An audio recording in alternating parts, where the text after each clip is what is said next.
Kalau resesi global itu ternyata bisa dijadiin alasan buat PHK loh. Hai guys, kali ini aku bakal bahas tentang PHK.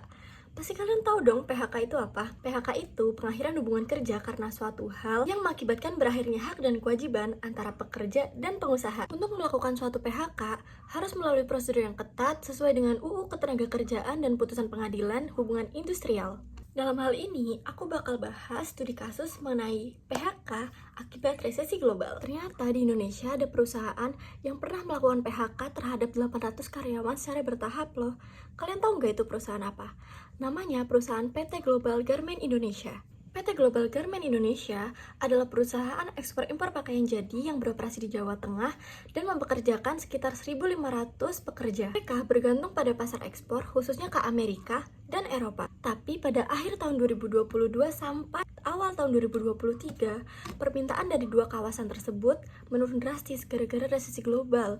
Hal ini dipicu oleh konflik geopolitik, inflasi tinggi, dan juga kebijakan pengetatan moneter. Penurunan pesanan menyebabkan kerugian berturut-turut selama lebih dari 1 tahun. Akibatnya, pada Februari 2023, manajemen memutuskan untuk melakukan efisiensi besar-besaran, termasuk melakukan PHK terhadap 800 karyawan secara bertahap.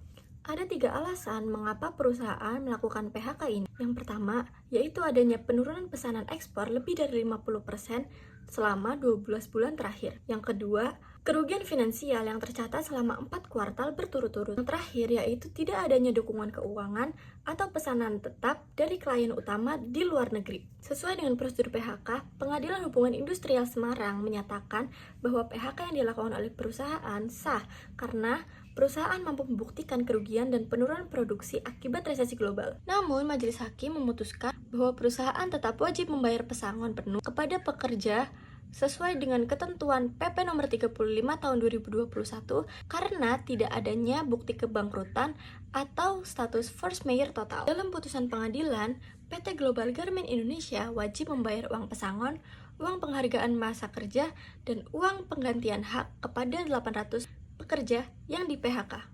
Kasus ini menunjukkan bahwa resesi global dapat secara langsung mempengaruhi hubungan kerja di Indonesia. Namun, meskipun alasan PHK itu sah secara hukum, perlindungan hak pekerja tetap menjadi perhatian utama pengadilan. Perusahaan nggak bisa lepas dari kewajiban membayar kompensasi meskipun dalam keadaan sulit. Kesimpulannya, studi kasus ini mencerminkan pentingnya keseimbangan antara kepentingan bisnis dan perlindungan hak pekerja. Resesi global memang dapat dijadikan alasan sah untuk PHK, tetapi prosedur dan hak-hak normatif